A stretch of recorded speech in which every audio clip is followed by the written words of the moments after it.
The New York City subway is one of the biggest engineering marvels on the planet.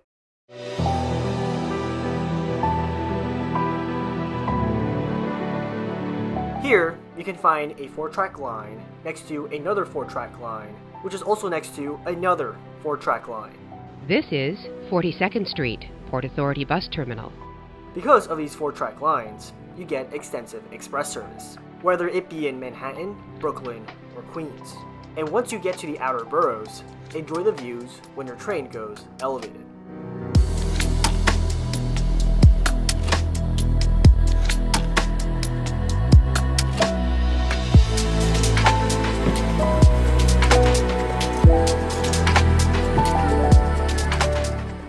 And this marvel was recently expanded. In 2015, the 7 was extended one stop to 34th Street Hudson Yards. And in 2017, the long-awaited 2nd Avenue subway opened. Well, just the first phase of it, at least. But what is interesting is that the last time the subways were extended to this scale, you had to go back to the 1980s. And even then, most of that infrastructure was already there by 1976, and lay dormant as the city debated on what to do with them in the aftermath of the fiscal crisis. Which is why some say our current rate of expansion has been unmatched since 1940, when the central core of the 6th Avenue line opened, creating today's B, D, F, and M trains. And constructing these new projects was not easy, especially in a state known for its constant corruption scandals, bureaucracy, and politics. Lots and lots of politicking. I remember in the book talking to Tom Prendergast. He worked his way up. He headed the safety department, he headed the subway department, he headed New York City Transit, then he headed the MTA. And he said the MTA was just so much harder because you dealt with the politics. Dealing with like replacing the signal system, it's like it's an engineer's job to figure out how to fix a problem. But when you're dealing with so many stakeholders, it's so unwieldy, and there's so much uncertainty, it can be really, really hard. Yeah. So how did New York City pull this off? And what can we learn politically from these projects as New York prepares to pull off another round of projects like 2nd Avenue Subway Phase 2 and the Interborough Express? This is how New York City somehow extended its subway system after 30 years.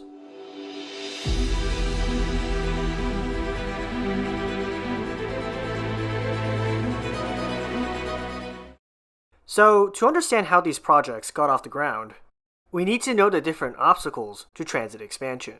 You're not going to extend the subways when there is a funding crisis, nor are you going to extend the subways when there is a maintenance crisis. And you're not going to extend the subways when political leaders just do not care. Now, let's go to the 1970s when none of the three factors were present.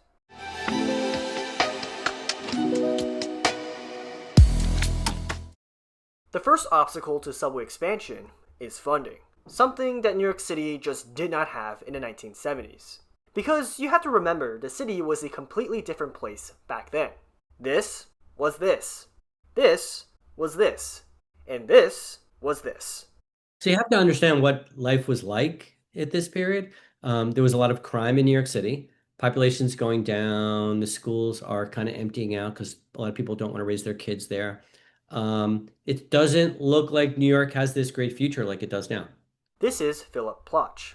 He is currently a fellow at the Eno Center of Transportation and has written extensively about the subway and its politics. Prior to this, he oversaw the planning of the 2nd Avenue subway, the 7 extension to Hudson Yards, and the rebuilding of the World Trade Center. Basically, Dr. Plotch has first-hand experience on the topic I am talking about today, and I am extremely honored to have had the opportunity to interview him. And then in the early 1970s, there's a fiscal crisis where New York City almost literally went bankrupt. The city lost like 500,000 people. Corporations moved to the suburbs and across the country. And cars were still a priority up through the 1970s, starting like in the 1930s or something. So it's 40 years of we're going to build new highways and we're going to do the bare minimum for the subway system. And it wasn't like the MTA didn't want to fix up the system, but they had no money at the time, which meant forget any maintenance programs, much less any expansion. Whatever the MTA can salvage went towards making sure the system limped along. But the MTA had an ace up its sleeve, Richard Ravitch. It was under his leadership that the MTA began to improve. And what he does, which is very different from every other public official, is if you're running the subway system, you're the president of the subway system, and there's a delay, you don't really want to have people complain about your subway system. So you say, oh, we're having a lot of sick passengers. Or you might say something like, we're working to upgrade our maintenance facilities and we're going to be getting new equipment, right? You want to put a positive spin on it. You don't want people to think that the thing is just going to hell. But he was really, really candid about all the problems.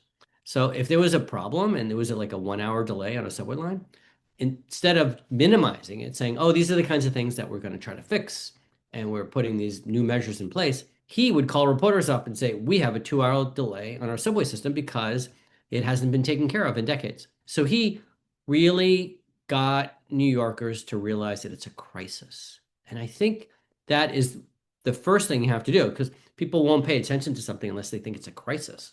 Otherwise, they'll think, oh, a little fix here, a little fix here, a little fix there. With the media tour increasing public awareness of how bad the subways really were, Ravitch executed his second plan, using bonds to pay for the subway. He convinced elected officials to fund a 5-year capital program. Now, the thing that he couldn't do, though, is he couldn't get elected officials to say, let's raise taxes. Elected officials are more than happy to spend money, and they're more than happy to borrow money, but nobody wants to raise taxes. So the MTA started to borrow money, about $10 billion, and it started their capital program. Now, the MTA has an insanely amount of debt that they've taken on to keep the system in that state of good repair, which we still haven't even reached yet. Now, it might seem irresponsible to use debt to pay for anything, and it is. But you have to remember, this was the 1970s. New York City was still reeling from the effects of the 1975 fiscal crisis. In other words, there was no money to pay for anything, let alone a billion-dollar capital plan. Sometimes you have to spend money to get money. And that was the gamble that Richard Ravitch pulled in order to get the necessary funds for the MTA. But this gamble worked. In 1981, the Transportation System Assistance and Financing Act was passed, allowing the MTA to issue bonds. By 1982, the MTA coffers finally had money, all thanks to the work of Ravitch.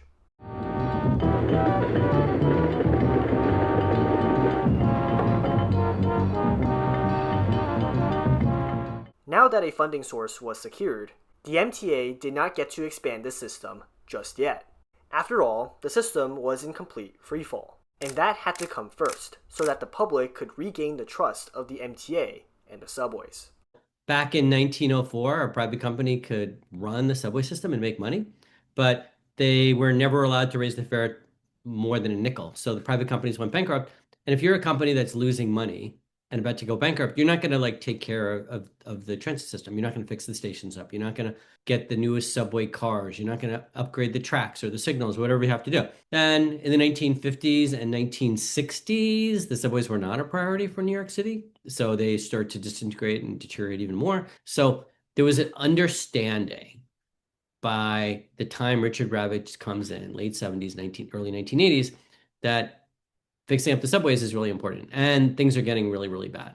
While Ravitch left the MTA in 1983, his successors, Robert Kiley and David Gunn, immediately put the money to good use, beginning one of the most extensive maintenance programs in subway history. In 1983, the first R62s began service. The hope was to replace all old train sets on the numbered lines, some of which dating back to the 1940s with these new train cars. And to keep all of these trains in tip-top condition, in 1984, the MTA began an overhaul program. The first of these were the R36s, which were 20 years old and were in need of a reboot. And fun fact, after these overhauls, they were painted red, thus earning the nickname the Redbirds. In 1985, a 4.5-year rehabilitation program began on the 7 train. Similar work also began on the West End line in Brooklyn. Meanwhile, closures on the Manhattan Bridge began in 1986 to accommodate long-term structural work. The bridge was in such bad shape that it would be until 2004 that full service resumed on the bridge. With these major reconstruction projects, the system started to improve. There were only 3 derailments in 1985, down from 15 in 1984, and 21 in 1983. The amount of red tag areas, or areas that needed immediate attention, went from 500 to just 2 in 1986. Mean distance between failures, or how long a train traveled before breaking down, rose from 6,000 miles in 1980 to 10,000 miles in 1986. However, the first capital program Ravitch established was coming to a close. And while things were looking up, it still wasn't over. The work was simply way too much, and funding was needed for another capital plan. So Kiley and Gunn did two things. The first thing was establishing new connections, especially with the federal government. Kiley was able to secure several billions of dollars from the Urban Mass Transit Administration during a conservative presidency. Now that is what I like to call an accomplishment. But that still wasn't enough for the MTA, as they needed even more money. The sad truth is that while Kiley and Gunn secured several billion for their upcoming capital plan, in the long run, the system needed at least $100 billion worth of investment. Again, that was the price of not maintaining the system for decades. So, in 1986, Kiley and Gunn implemented their second strategy. Right before a new capital program was supposed to be introduced, the MTA released a series of routes they wanted to cut. Those cuts were harsh. Like, we're talking 79 stations and 45 miles just deleted from the map. The message was clear. Give us money to fix them, or else these lines are gone for good. And it worked. Funding finally came, and a second, much more extensive series of maintenance projects were executed during this time. In 1987, work began on rehabilitating the Culver Line.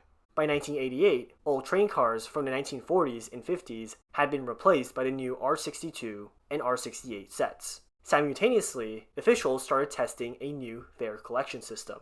That became the MetroCard in 1993. In 1989, the graffiti epidemic was over in the New York City subway. By this time, more than 4,000 subway cars had been overhauled, and 86% of trains now have AC. And attention began on the new tech trains. By 1990, large amounts of maintenance problems were fixed. And while there was still a long road to get to a state of good repair by 2007, those maintenance projects were paying off. Riders were coming back to the system.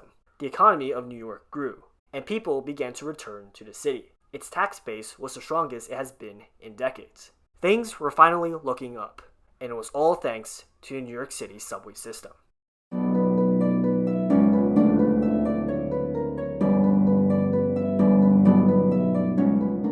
However, no good deed goes unpunished.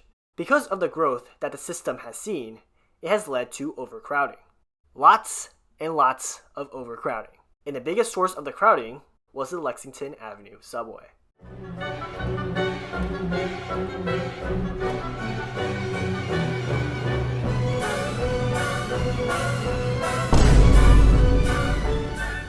The most crowded line in the country was the Lexington Avenue line. And probably the most crowded station is Grand Central.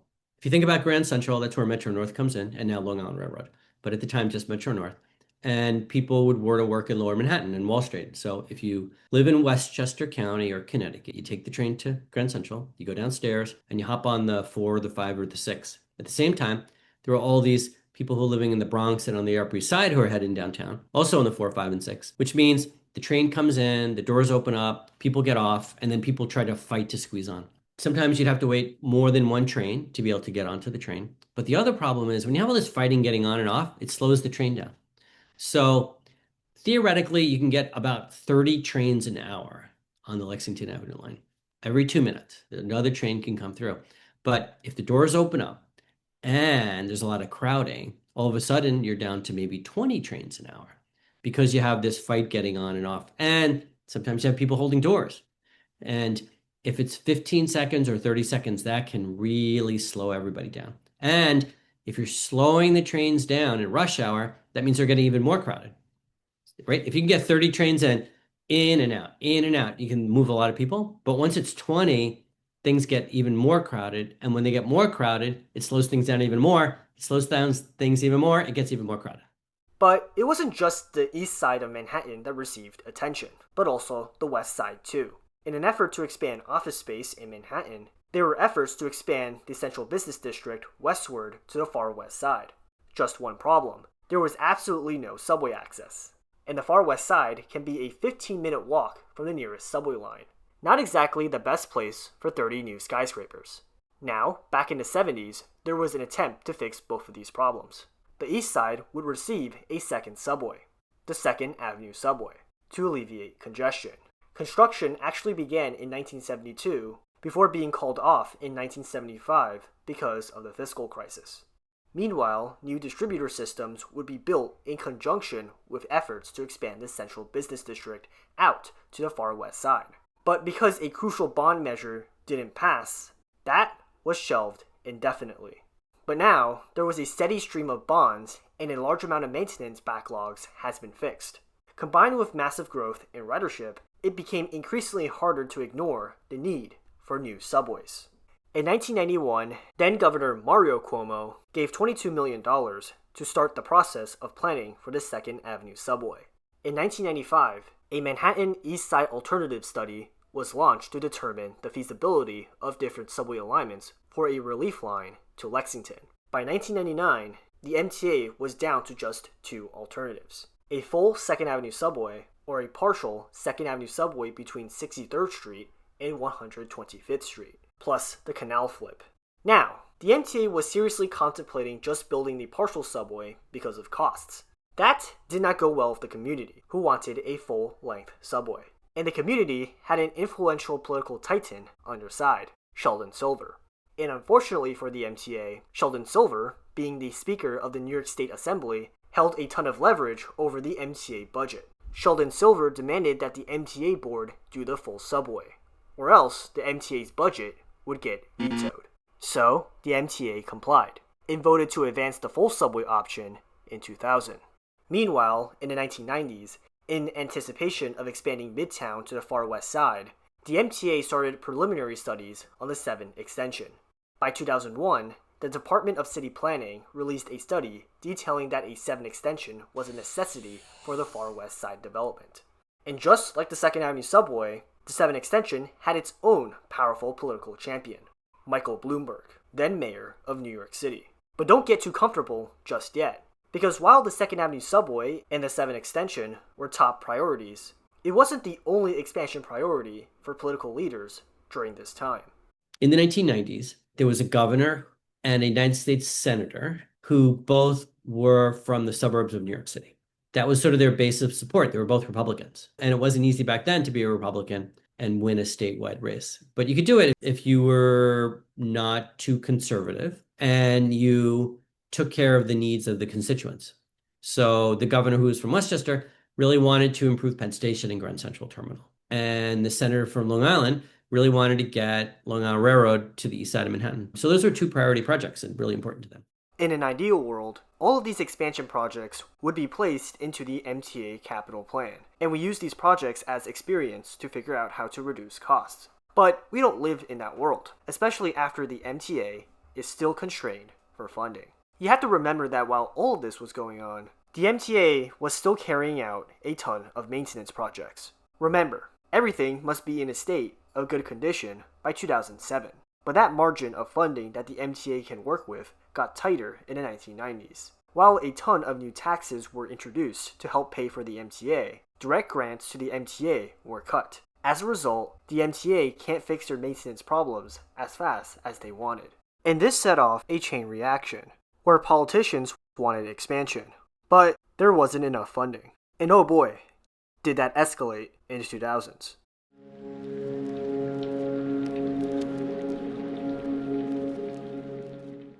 So back to the budget constraints in the 2000s. You had Pataki, who eventually changed his mind and wanted East Side access. You had Silver, who wanted the 2nd Avenue subway. You had Bloomberg, who wanted the 7 extension to Hudson Yards. And when you're working with a limited budget, well, you would hate to be the MTA. And things were not going well elsewhere. Republicans, who controlled the state Senate, which also controlled MTA funding, refused to fund any system expansion if there wasn't highway funding. And while all parties worked out their differences into a $4 billion bond proposal, that failed to pass among voters. So, how did the subway expansions get funded? What was interesting was that you would think, with limited funding, 2nd Avenue and East Side access would be competitors. And with Pataki being the governor and a big proponent of East Side Access, you would put your money on East Side Access. But while the governor had a big say in the MTA budget, Pataki needed Silver's approval, as the state assembly would also need to sign off on MTA budgets. And Silver, being a fierce advocate for the former, was not so keen in giving up his leverage. His demands were whatever gains that East Side Access would make, the 2nd Avenue subway would also make. In the end, a deal was made. While it was a victory for East Side Access, as $1.5 billion was set aside for the project, $1.05 billion was also set aside for the construction of the 2nd Avenue subway. Future funding will come from future capital programs and federal grants, when hopefully the political environment is rosier.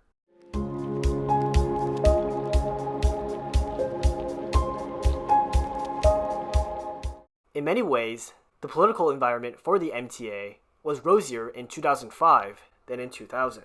A crucial bond was passed funding the 2nd Avenue subway in East Side Access. Most of the studies needed for construction were almost complete, and with that, it seemed like construction was inevitable.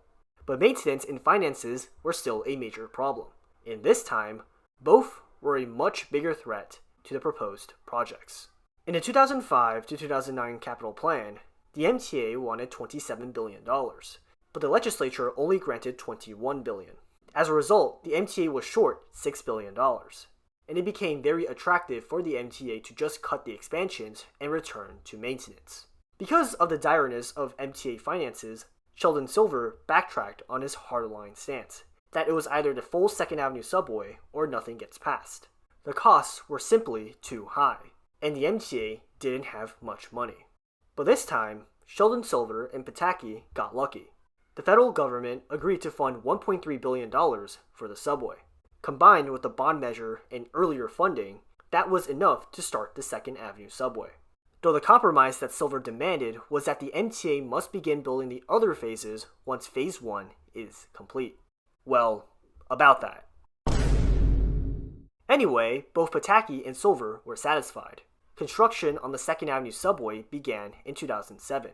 But wait a minute, what about the 7 extension? What about Bloomberg? You see, the 2005 bond measure didn't include the 7 extension, nor did the rounds of federal funding that New York City received. And usually, that would be the end. No money means no extension. But Bloomberg didn't give up, and he realized that by taxing the projected growth of the Far West Side, now called Hudson Yards, that would be enough to fund the 7 extension. And it had to be the maximum that zoning regulations would allow, to fully make the extensions money worth. The value of the real estate goes up when you put big skyscrapers up. So just making up a number, maybe if it's a 2-story warehouse, you're paying $200,000 a year in real estate taxes. If you have a 500-foot building, maybe you're paying 20 times as much, 30 times as much. So that increment, the difference between what you're paying and what you're now paying, it's so much more that a piece of that money is still going to pay the expenses to extend the number 7 line. So it's really the real estate owners who are paying off the debt that was issued to extend the number 7 line. So the city floats bonds, so it borrows money from bondholders, and it's getting paid back with the tax revenue that comes from the big real estate developers on the far west side of Manhattan. So in 2005, Bloomberg announced a major rezoning of the city. Among the proposals passed was the upzoning of Hudson Yards, which would include 16 skyscrapers and thousands of units of new housing. This was ultimately successful in attracting new people and businesses to the area, thus increasing tax revenue, and with that, the city can extend the 7 train to Hudson Yards. Well, what I mean is that the projected tax revenue could allow bonds to be issued for the extension. But there were major compromises made for the extension to happen. Originally, there was supposed to be another stop at 10th Avenue to better serve the Port Authority bus terminal and the apartment towers nearby. But because of funding issues, that station was cut. Not to mention, the major developers skirted those taxes, which meant the city is still paying off debt for that extension. Yet the biggest one was the 2005 rezoning itself. The 2005 rezoning was not without controversy. And in order for Bloomberg to gain the necessary political support for upzoning Hudson Yards and other neighborhoods, he downzoned many other neighborhoods. And because restricting housing supply, no matter how luxurious it is a disaster in a city with a chronic housing shortage, major displacement happened in those neighborhoods in the following years. Housing and transit go hand in hand. Bloomberg knew that, at least somewhat when it came to Hudson Yards, but the NIMBYs in the city didn't. Anyway, with funding, or rather bonds that are going to be backed by future tax revenue, secured, construction on the 7 extension began in 2008. And uh-oh.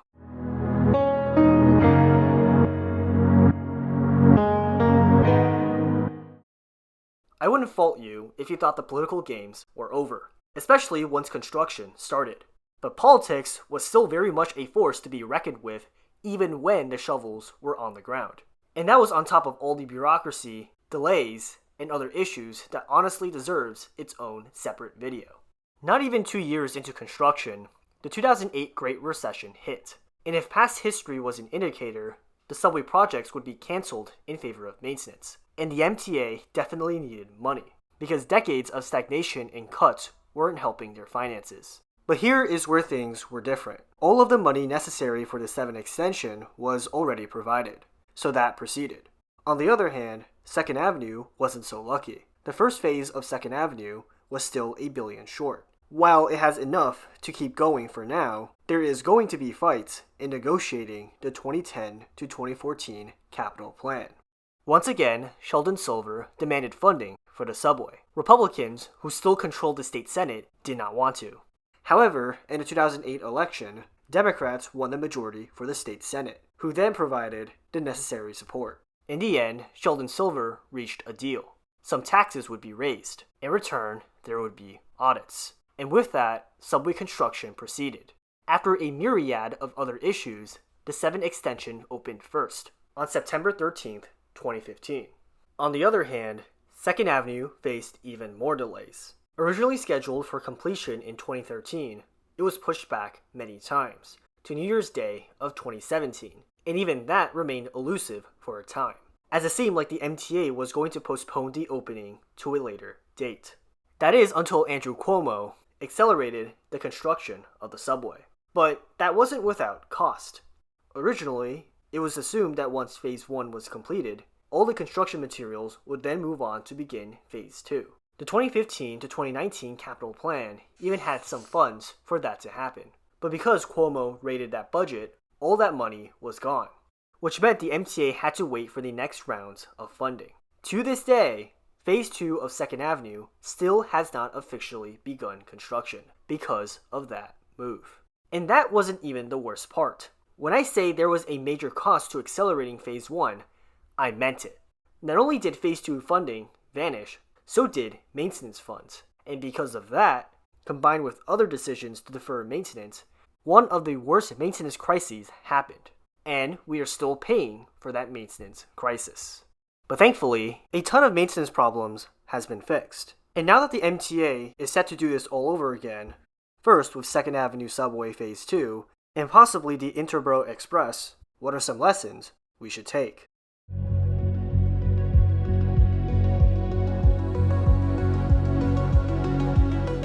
For one, if you want an expansion project, don't count on the MTA to champion it. After all, with how Ravitch set up the MTA, it collects debt. From the MTA's perspective, they much rather the debt go towards maintenance than expansions. 1, maintenance is cheaper, and 2, expansion just means more things to maintain. You have to rely on influential power brokers such as the mayor, governor, or any other political titan that has the connections for expansions. For example, for decades, the MTA balked at any proposals involving connecting Brooklyn and Queens without Manhattan. They claimed low ridership.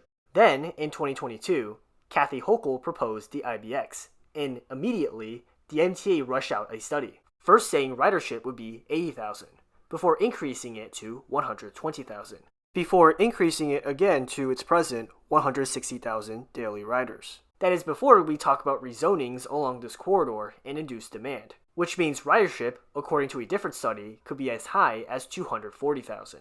So just because the MTA doesn't like a project, it doesn't mean the matter is settled, as the influential power brokers could say otherwise. Just look at the 7 extension. for example. Second, funding. There needs to be a better way to fund these projects.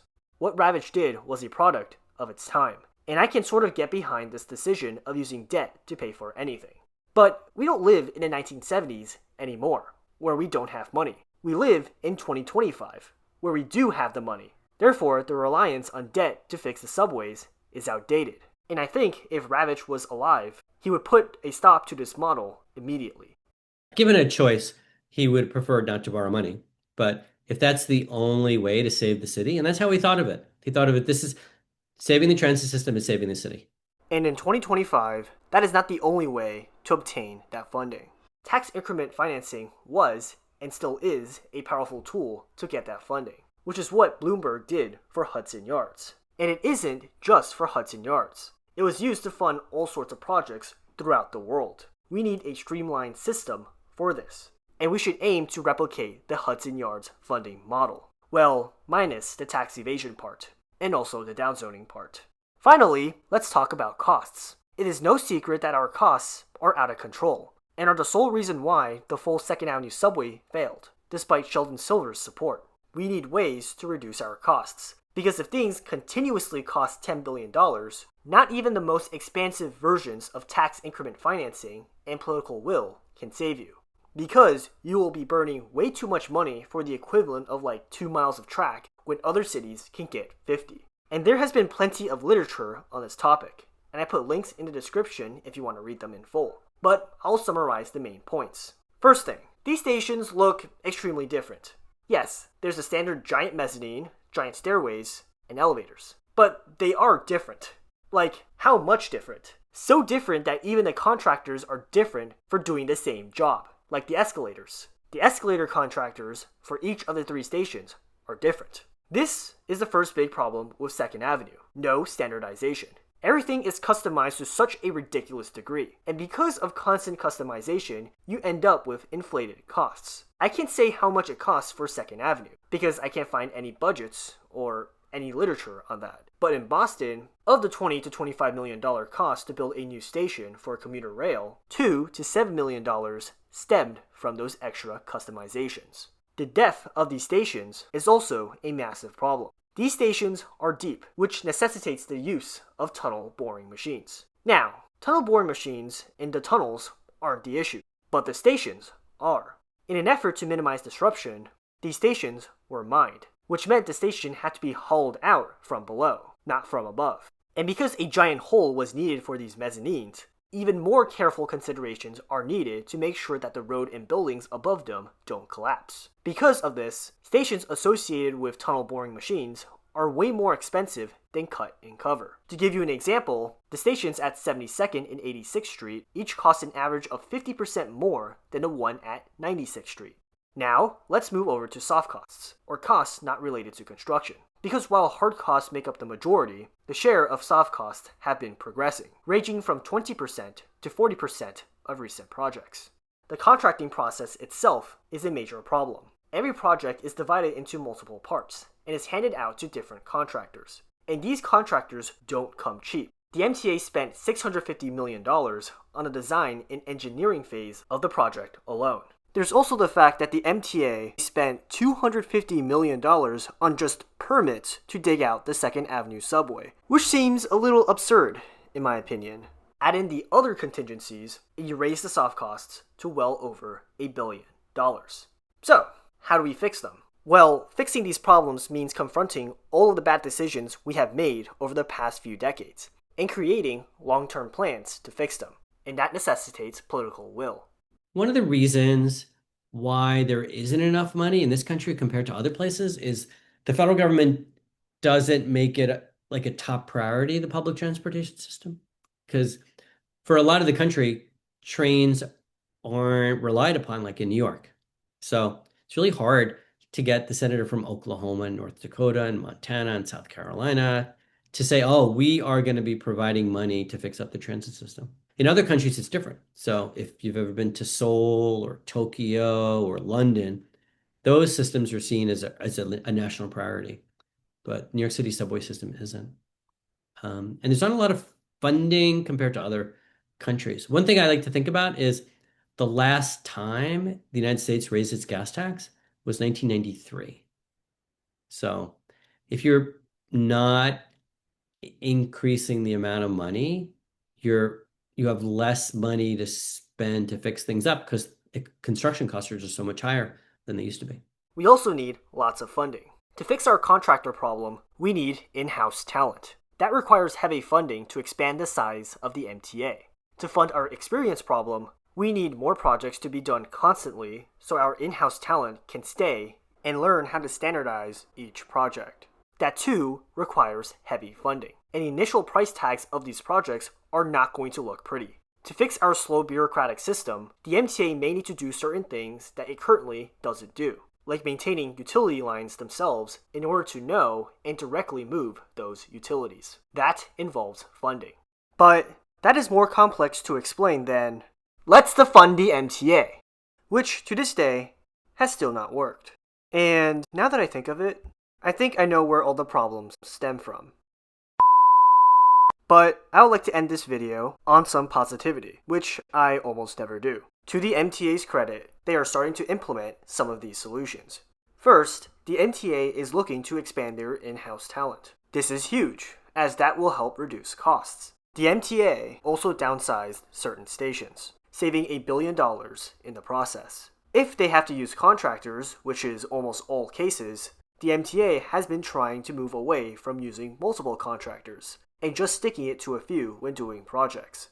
As a result, the MTA cut the cost of CBTC projects in half. The MTA is now doing the Interborough Express and extending 2nd Avenue Phase 2, which, if completed, will contribute extensive knowledge to the MTA's in-house talent, which then they can hopefully use on Queens Link and the 125th Street extension. While there's still a long way to go, and still a bunch of other problems at the MTA, we are hopefully trending in the right direction.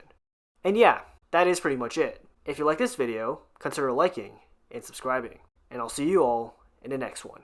Peace.